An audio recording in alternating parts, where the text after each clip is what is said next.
स्वागत है आप सभी का हमारी सरकारी नौकरी में। गाइस यहाँ पे पीएसयू की अगर हम बात करें, बहुत ही बेहतरीन साइंटिफिक अगर हम देखें तो साइंटिफिक रिसर्च ऑर्गेनाइजेशन में, साइंटिफिक डेवलपमेंट ऑर्गेनाइजेशन में ये एक नया अपडेट आया है बार्क से रिलेटेड। और यहाँ पे रिक्रूटमेंट जारी की गई है स्टाइपेंडरी ट्रेनी के लिए। और स्टाइपेंडरी ट्रेनी के लिए क्या रिक्वायरमेंट है तो ध्यान रखिएगा गाइस, यहाँ पे हम हर एक चीज के बारे में बात करेंगे, सारी चीजों को आपसे शेयर करेंगे, आपको बताएंगे। लेकिन उससे पहले आप सबसे पहले वीडियो को लाइक और शेयर जरूर किया करें। साथ ही साथ जेनिक लर्निंग ऐप डाउनलोड कर लीजिए, जिससे कि आपको कोर्सेज के बारे में इंफॉर्मेशन मिलता रहे।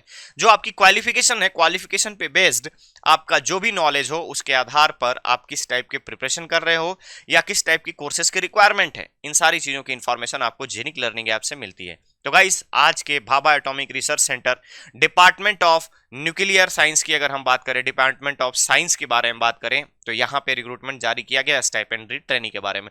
तो शुरुआत करते हैं वन बाय वन, देखते हैं कि क्या है इसमें पोस्ट और किस टाइप की स्टाइपेंड की बात कर रहे हैं।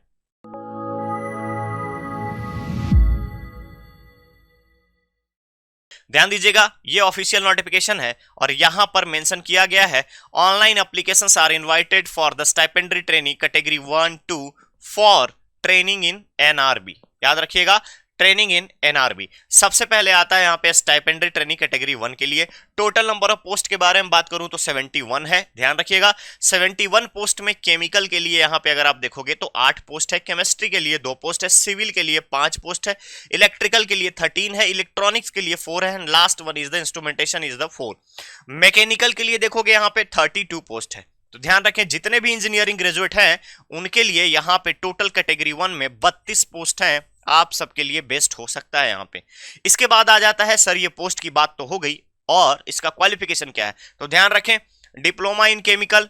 उसके बाद केमिस्ट्री के लिए 60% marks in BSc with physics chemistry and mathematics. उसके बाद diploma in civil, diploma in electrical, diploma in electronics, diploma in electronics and instrumentation, diploma in mechanical engineering. Overall अगर मैं बात करूं तो डिप्लोमा इंजीनियर जितने भी हो, जितने भी डिप्लोमा होल्डर्स हो, आप सबके लिए एक बेस्ट अगर हम बात करें तो बेस्ट आपको अपॉर्चुनिटी मिल सकती है यहां से अगर आप लोग अप्लाई करें तो। ये तो हो गई कैटेगरी 1 की बात। अब हम आते हैं कैटेगरी 2 पे। तो ध्यान रखिएगा, कैटेगरी 2 में अगर आप देखेंगे तो यहां पे है आपका टोटल नंबर ऑफ पोस्ट 189।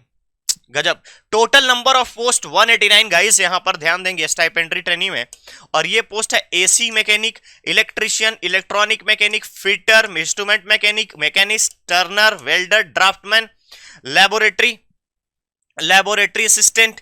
ध्यान देंगे यहां पर लेबोरेटरी असिस्टेंट, प्लांट ऑपरेटर 28। ये सारे पोस्ट हैं आपका, टोटल 189 पोस्ट आपको दिए गए हैं।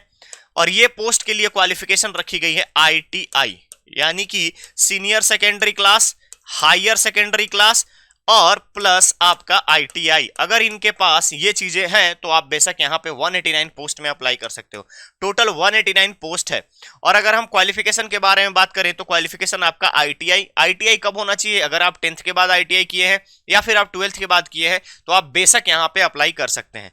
ठीक है, ये था बेसिक इंफॉर्मेशन के बारे में हमने जान लिया। अब हमारे पास आ जाता है कि मिनिमम और मैक्सिमम एज का क्राइटेरिया क्या रखा गया है। तो ध्यान से समझेंगे, यहाँ पर मिनिमम एज कैटेगरी 1 के लिए जहां पे डिप्लोमा एप्लीकेबल है उसके लिए मिनिमम एज 18 इयर्स है, मैक्सिमम एज 24 इयर्स है। और जहां पे कैटेगरी 2 की बात करूं अगर मैं, तो कैटेगरी 2 में देखिएगा मिनिमम 18 है और मैक्सिमम 22 है। ध्यान रखें। और इस एज के प्रूफ के लिए आपको बर्थ सर्टिफिकेट के रूप में आपको 10th का मार्कशीट और 10th की डिग्री प्रस्तुत करनी पड़ेगी। 10th का जो सर्टिफिकेट मिला होगा वो प्रस्तुत करना पड़ेगा। ठीक है, तो अब आता है एज के बारे में, क्राइटेरिया कंप्लीट। तो एज में अगर रिलैक्सेशन की बात करूं तो गवर्नमेंट के रूल्स के अकॉर्डिंग जितने भी रिजर्व कैटेगरी के कैंडिडेट हैं उनको यहां पे छूट दी जाएगी। अब हम देखें तो टोटल नंबर ऑफ, अगर बात करते हैं फिजिकल स्टैंडर्ड के बारे में, तो यहां पे सिर्फ एक फिजिकल स्टैंडर्ड दी गई है और वो है कि मिनिमम हाइट 160 सेंटीमीटर होना चाहिए। ठीक है, और मिनिमम वेट जो है 45.5 kg होना चाहिए। रिलैक्सेशन कहां मिलेगा, तो मेडिकली फिट पर्सन के लिए रिलैक्सेशन थोड़ी सी यहां पे दी जाएगी। अब आता है कि टोटल ट्रेनिंग पीरियड क्या होगा, तो 2 साल के लिए ट्रेनिंग पीरियड रहेगा। स्टाइपेंड कितनी मिलेगी, तो फर्स्ट ईयर में कैटेगरी 1 को 16,000 मिलेगी और कैटेगरी 2 को 10,500 मिलेगा। सेकेंड ईयर में कैटेगरी 1 के लिए 18,000 मिलेगा और कैटेगरी 2 के लिए 12,500 मिलेगा। आईटीआई वालों को 12,500, डिप्लोमा वालों को 18,000। तो ध्यान रखिएगा, यहां पर स्टाइपेंड के बारे में भी बार्क की तरफ से ओपन कर दिया गया है, चीजों को हिडन नहीं रखा गया है, मेंशन कर दिया गया है। टोटल नंबर ऑफ ड्यूरेशन और टोटल नंबर ऑफ स्टाइपेंड की बात की गई है। अब आता है सिलेक्शन मेथड के बारे में, तो ध्यान रखिएगा सिलेक्शन मेथड जो होगा रिटेन एग्जाम के बेसिस पर होगा। ध्यान रखें, रिटेन एग्जाम के बेसिस पर होगा और यहां पे 40 एमसीक्यू होंगे, मल्टीपल चॉइस क्वेश्चन होंगे। हर एक क्वेश्चन के लिए 3 मार्क्स अलॉटेड रहेगा, 3 मार्क्स अलॉटेड रहेगा और -1 निगेटिव रहेगा। ध्यान रखिएगा -1 निगेटिव मार्क्स भी रहेगा, ठीक है, -1 का निगेटिव मार्क्स भी रहेगा, ठीक है, -1 भी यहां पे निगेटिव मार्क्स रहेगा। क्लियर रहेगा। एक क्वेश्चन अगर आपका सही रहता है तो आपको 3 नंबर दिए जाएंगे और अगर आपका एक गलत रहता है तो -1 कर दिए जाएंगे। तो याद रखेंगे ये चीज। अब इसके बाद आता है फाइनल सिलेक्शन की। तो मोड ऑफ सिलेक्शन में फर्स्ट स्टेज आपका रिटन एग्जाम, सेकेंड एग्जाम जो है यह आपका हो जाएगा performance on the basis of interview. आपके इंटरव्यू के आधार पर यहां पे फाइनल मेरिट लिस्ट रिप्रेजेंट की जाएगी। उसके बाद यहां पे ध्यान देंगे स्टेज 1 के बारे में बताया गया है कैटेगरी 2 के लिए। तो कैटेगरी 2 में देखेंगे प्रिलिमिनरी टेस्ट होगा। यहां पर प्रिलिमिनरी टेस्ट में अगर आप देखेंगे तो स्टेज 1, स्टेज 2, स्टेज 3, इन 3 स्टेज में अगर आप देखिएगा तो तीनों स्टेज यहां पे आईटीआई वालों के लिए लागू होता है, जिसमें मैथमेटिक्स, साइंस और जनरल अवेयरनेस के 50 क्वेश्चन होंगे, ठीक है। मार्किंग सिस्टम सेम कैटेगरी 1 की तरह होगा और यहां पे अगर आप देखोगे तो सेकंड में आ जाता है आपका एडवांस टेस्ट। एडवांस टेस्ट में आपका सारी चीजों को इंक्लूड कर लिया जाएगा जो भी आपका टेक्निकलिटी है। एंड लास्ट वन जो हो जाएगा आपका स्किल टेस्ट के बारे में ध्यान रखिएगा। लास्ट टेस्ट जो होगा कैटेगरी 2 वालों के लिए आप यहां पे स्किल टेस्ट के थ्रू सेलेक्ट होंगे। अब ट्रेनिंग के बाद स्कोप क्या है, तो स्कोप में अगर आप देखेंगे तो यहां पे मेंशन कर दिया गया है कहां पे आपका पोस्टिंग दी जाएगी, कहां पे आपका ट्रेनिंग होगा। फिर आता है यहां पे ट्रेनिंग के बाद अगर आप देखेंगे तो कौन सा पोस्ट मिलेगा, कंप्लीशन होगा। यानी कि अगर आप देखेंगे यहां पे तो जैसे ही आप ट्रेनिंग कंप्लीट करते हैं तो आपका कैटेगरी 1 के लोगों का scientific assistant group B non gazetted, ध्यान रखेंगे ग्रुप बी में पोस्टेड होगा। पे लेवल जो है वो आपका 7 मिलेगा यहां पर और पे लेवल 7 के बाद जो एंट्री पे होगा, स्टार्टिंग पे होगा 44,900 रुपए की पेमेंट होगी यहां पे, 44,900 का। और कैटेगरी 2 में देखिएगा 2 पेमेंट स्लैब दिया गया है, एक लेवल 3 और एक लेवल 4। तो यहां पे अगर आप देखिएगा तो लेवल 3 में 21,700 और लेवल 4 में 25,500। इट मींस कि स्टाइपेंडरी ट्रेनिंग की तरह तो पहले आप काम करेंगे, जैसे ही आप 2 साल का ट्रेनिंग कंप्लीट करते हैं तो आपका पोस्टिंग इन 2 पोस्ट पे होगा कैटेगरी 1 और कैटेगरी 2 के अकॉर्डिंग। सैलरी भी अच्छी खासी है, 44,900 से लेकर के यहां पर 21,700 और 25,500 2 कैटेगरी में लेवल 3 लेवल 4 डिवाइड किया गया है आईटी वालों के लिए, ठीक है। एडिशनल बेनिफिट्स के बारे में अगर हम आपसे बात करें तो एडिशनल बेनिफिट्स क्या क्या मिलेंगे। पहली चीज नॉर्मल पे तो आपका रहेगा ही, अलाउंसेस भी रहेंगे। डिपार्टमेंट ऑफ एटॉमिक एनर्जी का जो भी अलाउंसेस प्रोवाइड किया जाता है वो सारी चीज रहेंगे। इसके अलावा देखिए एक्सलेंट यानी एक्साइटिंग वर्क इन्वायरमेंट, उसके साथ साथ promotion to higher grade promotion भी मिलेगा। हेल्थ केयर आपके लिए, मेडिकल सर्विस ध्यान रखिएगा, मेडिकल सर्विस आपके लिए, आपकी फैमिली के लिए यहां पे मेडिकल सर्विस प्रोवाइड की जाएगी।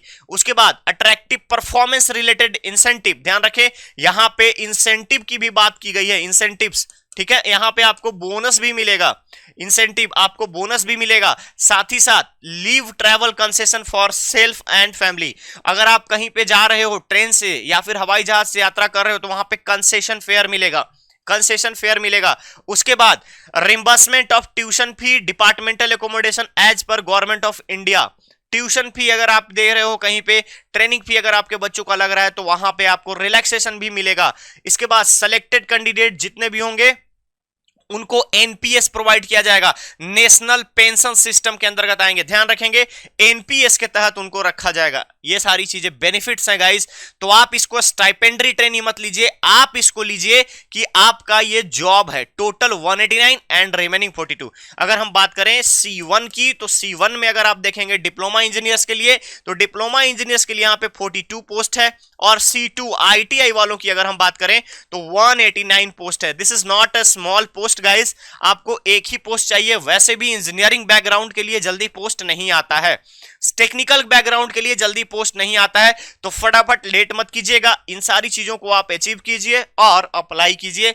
लास्ट डेट का वेट नहीं करना है, ठीक है, लास्ट डेट का वेट नहीं करना है। क्लियर। अब इसके बाद आता है कि क्या क्या आपको ड्यूटी होगा, उसके बारे में बताया गया है। कैटेगरी 2 में ड्यूटी कैसी रहेगी इसके बारे में बताया गया है। एप्लीकेशन की अगर हम बात करें, ऑनलाइन एप्लीकेशन जो है ये आपका डिफरेंट टाइप के कैटेगरी में होगा। इन सारी चीजों को देखते हुए एज वगैरह के बारे में बता दिया गया है कि कितना रहेगा। यहां पे देख लेंगे आप एक बार कि ये सारी चीजें, ड्यूटीज कैसी रहेंगी, ये सारी अगर आप देखोगे यहाँ पे एनआरबी में तो अलग अलग पोस्ट में अगर आप देखेंगे तो स्टेपरेंटरी ट्रेनिंग के लिए अलग अलग पोस्ट यहाँ पे दिए गए हैं। उसके बाद नेचर ऑफ ड्यूटी के बारे में बता दिया गया है, एप्लीकेशन फी के बारे में बता दिया गया है। तो ध्यान रखिएगा एप्लीकेशन फी जो रहेगा आप लोगों का, यहाँ पे पोस्ट 1 की अगर हम बात करें तो डिफरेंट पोस्ट के लिए अलग अलग यहाँ पे स्टाइपेंडरी ट्रेनिंग की अगर हम बात करेंगे तो अलग अलग टाइप से यहाँ पे एप्लीकेशन फी की बात की गई है। ठीक है, तो ध्यान रखिएगा इन सारी चीजों को अगर आप देख रहे हो तो टोटल आप अप्लाई कर सकते हो कहीं भी अगर आप इसमें फुलफिल करते हो रिक्वायरमेंट की तो। ठीक है, तो याद रखिएगा लास्ट डेट का वेट नहीं करना है अपने को। इंपॉर्टेंट क्या है, तो इंपॉर्टेंट है कि किस तरीके से सिलेक्शन पाया जाए, और इसमें वीडियो जैसे ही अवेलेबल होगा आपको डिस्क्रिप्शन में सारी चीजें बता दी जाएंगी। तो बने रहिएगा हमारी सरकारी चैनल पे, हमारी सरकारी नौकरी चैनल पे, लोगों के साथ शेयर करते रहिए। ऐसे ही हम लोग बढ़कर के एक बहुत ही बेहतरीन एजुकेशनल कम्युनिटी, साथ ही साथ अपना एक अलग कम्युनिटी प्रिपेयर कर लेंगे। तो गाइज जल्दी मिलते हैं, धन्यवाद।